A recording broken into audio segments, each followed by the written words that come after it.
오늘은 강제 경매와 임의 경매에 대해서 간단히 알아보도록 하겠습니다. 사람이 살면서 많던 적던 돈을 빌리는 경우가 있습니다. 돈을 빌릴 때 은행에서 빌리기도 하고 친구나 지인한테 빌리는 경우도 있죠. 다양한 곳에서 돈을 빌리는데요.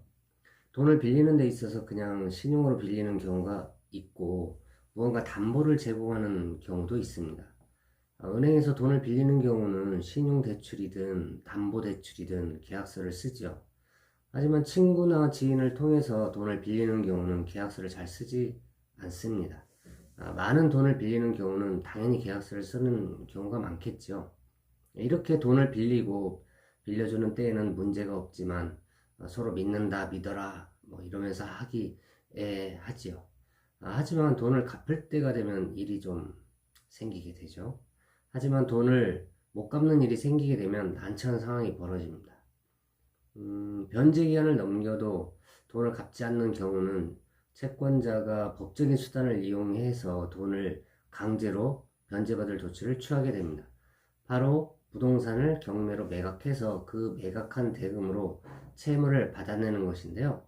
그 경매의 종류가 두 가지로 나뉘게 됩니다. 강제 경매와 임의 경매가 되는 것이죠. 그럼 먼저 강제 경매를 한번 볼까요? 강제 경매란 채권자가 채무자에게 돈을 빌려주고 금전거래 계약서 등을 작성합니다.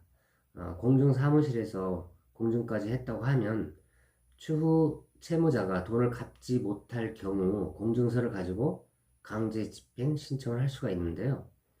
공증을 하지 못했을 경우에도 채권의 빠른 회수를 위해서 민사소송을 통해서 승소한 후에 집행권은 뭐 판결문, 지급명령 결정문, 아니면 화해조서, 이행공고 결정문, 이러한 것이 있는데 이러한 것을 가지고 신청을 할 수가 있는데 이처럼 집행권원에 기해서 신청을 할 수 있는 것이 바로 강제경매입니다.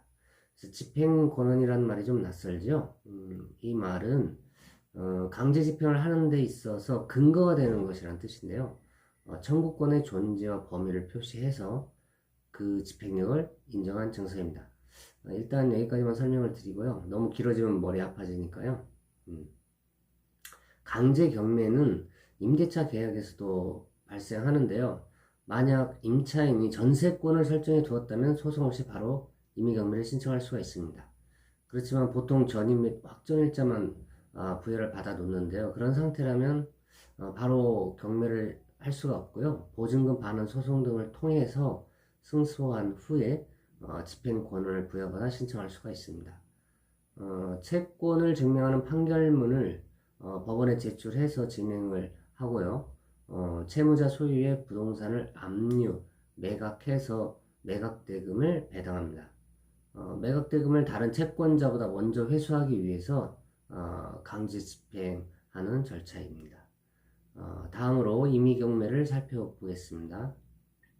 돈을 빌려주면서 금전 소비대차 계약을 작성하고 채무자 명의의 부동산의 근저당이나 전세권 또는 담보 가등기 등을 설정해 두었다고 한다면 변제기가 도래한 후에도 빌린 돈을 갚지 않을 경우 집행 권한을 필요로 하지 않고 바로 경매 신청을 합니다.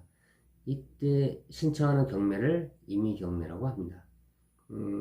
강제 경매나 임의 경매는 신청 절차는 다르지만 신청한 후에 진행되는 과정은 같습니다.